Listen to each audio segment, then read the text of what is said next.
بھٹی صاحب، حکومت کیا مضبوط ہوئی نظر؟ میں اگر حکومت میں بات کروں تو میں شہباز شریف صاحب کی حکومت، ان کی سیاسی جماعت خاص طور پہ اس حوالے سے بات کروں گی، یا اپوزیشن نے ٹف ٹائم دیا ہے ابھی بھی؟ کیونکہ سال کے اینڈ میں حکومت مذاکرات کی میز تک آنے پہ تیار ہو گئی ہے۔ دیکھیے، اگر 2025 کو دیکھیں تو یہ سال اپوزیشن کیا ہم اس کا نام لیں، پی ٹی آئی کا سال رہا، عمران خان کا سال رہا۔ پوری سیاست عمران خان کے ارد گرد گھومی، پوری سیاست عمران خان کے ہاتھ میں رہی، اور ساری جو حکومتی پالیسیاں تھیں وہ ساری صبح دوپہر شام عمران خان عمران خان عمران خان کرتے رہے، اور حکومت کے پلے نہ پہلے دن کچھ تھا نہ آج ہے۔ وجہ کہ جس کی اخلاقی بنیاد نہ ہو، جس حکومت کی، جس کے پاس مینڈیٹ کو، اپنے مینڈیٹ کو جسٹیفائی کرنے کا جواز نہ ہو، اس کی ابتدا آپ دیکھیں پھر کیسی ہوتی ہے۔ اور یہ حکومت ہے شہباز شریف صاحب کی۔ شہباز شریف صاحب گائیڈ لائن لیتے ہیں نواز شریف صاحب سے، اور نواز شریف صاحب کا اپنا یہ حال ہے کہ جماعت اسلامی کے امیر فرماتے ہیں کہ 70,000 حرام ووٹ ان کا کون حساب لے گا جو نواز شریف صاحب کو پڑے۔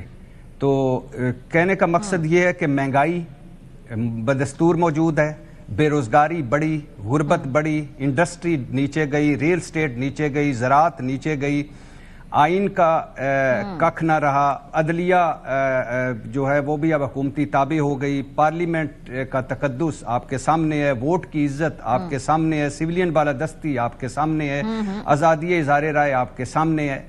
اس سال صرف ایک میری زندگی میں، یعنی یا ہماری زندگیوں میں جتنے بھی ہم بیٹھے ہیں، ہم نے اپنے سے بڑے دشمن کو پھینٹی لگائی، اور مارک کا حق یا آپریشن بنیان المرصوص، جس پہ ہمیں آنے والی نسلوں کو بھی فخر رہے گا۔ لیکن اس کے علاوہ دہشت گردی بڑی، اس کے علاوہ سیاسی عدم استحکام بڑا، اس کے علاوہ نفرت اور تقسیم بڑی، اس کے علاوہ آپ مجھے بتائیں کہ کوئی عوام تک نیچے کوئی چیز پہنچی ہو؟ ہاں، آپ نے 26ویں آئینی ترمیم کر لی، 27ویں آئینی ترمیم کر لی، آپ نے پیکا نافذ کر لیا، آپ نے نیب میں ترمیمیں کر لی، آپ نے یہ جو الیکشن ایکٹ میں ترمیمیں کر لیں، آپ نے اور بڑے سارے اپنے کام سیدھے کر لیے، اپنے سارے چیزوں کو سیدھا کر لیا، لیکن حکومت کی ڈائریکشن سیدھی ہو پائی؟ نہیں ہو پائی۔ حکومت ترقی اور خوشحالی کی طرف گیا، عوام گئی نہیں جا پائی۔ اور آپ at the end of the day مبارکبادیں ریسیو کر رہے ہیں کس پر؟ کہ ہم نے 135 ارب میں پی آئی اے بیچ دیے 75% شیئرز۔ مطلب کہ آپ نے ایک اپنا گھر ہے، اس کو 1 کروڑ 35 لاکھ میں بیچا ہے، اور 10 لاکھ آپ نے لیے اور باقی اس کے ہاتھ میں دیے ہیں کہ میرے گھر کی رینوویشن کر دینا۔ تو اس طرح اگر آپ نجکاری کرتے ہیں، اور دوسری بات یہ ہے کہ آج یعنی پورے ملک کی، دنیا کی سیاست کسی نظریے، اصول اور منطق پہ ہوتی ہے۔ پیپلز پارٹی اور مسلم لیگ اکٹھے ہیں، کوئی مجھے نظریہ بتا دے، کوئی منطق بتا دے، کوئی اصول بتا دے۔ تو نہیں، نظریہ اور بیانیہ ایک مختلف چیز ہے، اور سیاسی طور پہ اس وقت اگر ہم دیکھیں تو معاملات حکومت کی گرفت میں نظر آتے ہیں۔ خیر بھٹی صاحب، آپ کے نزدیک میں یہ سال میں عمران خان صاحب کا بیانیہ وہ بہت پرومیننٹ رہا، سیاست کا وہ محور رہے۔ رانا صاحب سمجھتے ہیں کہ نہیں، حکومت چونکہ انہوں نے بہت سارے اپنے سیاسی اور آبسٹیکلز مکمل طور پہ سائیڈ پہ کر دیے، تو ان کا پلڑا مضبوط رہا۔ بھٹی صاحب، یہی سوال آپ سے پوچھوں گی، 2026 میں آپ کو لگتا ہے کہ یہ اس سال عمران خان صاحب جیل میں زیادہ ان کے چانسز ہیں کہ وہ وقت گزاریں، یا باہر آنے کے ان کے امکانات نظر آتے ہیں؟ دیکھیے، وہی بات کہ پاکستان جیسے ملک میں اور ہمارے معاشروں میں ایک دن چڑھتا ہے اور سارا کچھ ہی بدل جاتا ہے۔ اگر ایسا کچھ ہو جائے، یا کچھ اچانک کچھ چیزیں بدل جائیں، یا جو ہم بد نصیبوں کو ملے ہوئے ہیں، جیرے بلیڈ اور بنارسی ٹھگ، کچھ ان میں 19-20 ہو جائے تو وہ ایک علیحدہ بات ہے۔ لیکن جو اس وقت جو موجودہ صورتحال ہے، یا جو حالات چل رہے ہیں، اس میں مجھے نہیں لگتا کہ عمران خان صاحب 2026 میں باہر آئیں گے۔ عمران خان باہر کیسے آ سکتے ہیں؟ اور اس کے اگر سیدھے کچھ چند چیزیں سامنے رکھیں تو کیا بیرونی دباؤ پڑے، کوئی بیرونی ایسا دباؤ پڑے کہ مجبور ہو جائے یہ سب یہاں، تو ان کو باہر کا رستہ ملے، وہ پڑتا نظر نہیں آ رہا۔ اندرونی دباؤ پڑے کہ کوئی لاکھوں لوگ نکل آئیں آئین اور قانون کے اندر رہ کر کے بھئی یہ زیادتی ہو رہی ہے وغیرہ وغیرہ، تو وہ بھی پڑتا نظر نہیں آ رہا۔ عدالتی ریلیف ملے، وہ بھی عمران خان صاحب کو ملتا نظر نہیں آ رہا 26ویں اور 27ویں آئینی ترمیم کی برکتوں سے۔ عمران خان ایک قدم پیچھے ہٹ جائیں، وہ پیچھے ہٹتے نظر نہیں آ رہے۔ اسٹیبلشمنٹ کی زیرو ٹالرنس پالیسی بدل جائے، وہ مجھے بدلتی نظر نہیں آ رہی۔ تو کہنے کا مقصد یہ ہے کہ اگر حالات اسی طرح رہتے ہیں تو مجھے نہیں لگتا کہ 2026 میں عمران خان صاحب باہر آ سکیں، لیکن یہ اس وقت ان حالات کے مطابق میں تجزیہ کر رہا ہوں. کل ویسے کیا ہو جائے کچھ پتہ نہیں.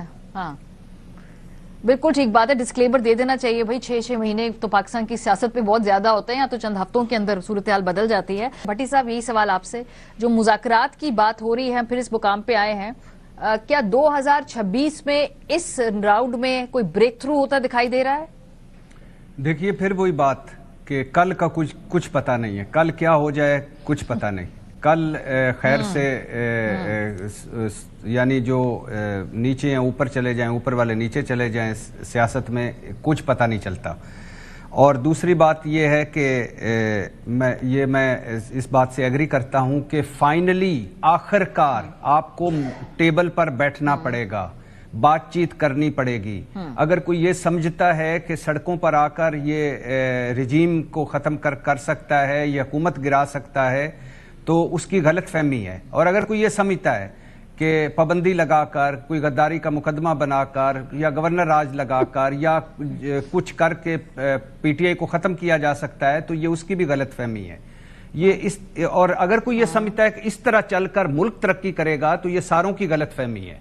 تو کہنے کا مقصد یہ ہے کہ آخر کار مذاکرات ہونے، اور میں حق میں ہوں کہ مذاکرات ہوں، لیکن یہ مذاکرات جو شہباز شریف صاحب ہر چوتھے دن ایک سنجیدہ سا چہرہ بنا کر مذاکرات کی آفر کرتے ہیں، یہ شہباز شریف صاحب آپ کیا سمجھتے ہیں کہ واقعی چاہتے ہیں کہ مذاکرات ہوں؟ بھائی کوئی ایک کامن سینس کی بات ہوتی ہے جو اب واقعی کامن نہیں رہ گئی، کہ ایک نارمل سی بات ہے کہ میرا وجود جس کے وجود کے ہونے کی وجہ سے خطرے میں ہو، میں اس کے ساتھ کیوں بیٹھوں گا، اور یعنی میں اس کو کیوں اس کے ساتھ بات چیت کروں گا؟ ان کی تو دلوں کی خواہشیں پوری ہو رہی ہیں، اور ان کی تو دلوں کی تمنائیں پوری ہو رہی ہیں، اور ان کی آف دا ریکارڈ جب بھی ہم باتیں کرتے ہیں تو یہ تو الٹی چھلانگیں مارتے ہیں، حالانکہ کئی مرتبہ منہ بھی چھیل لیتے ہیں لیکن الٹی چھلانگیں مارتے ہیں.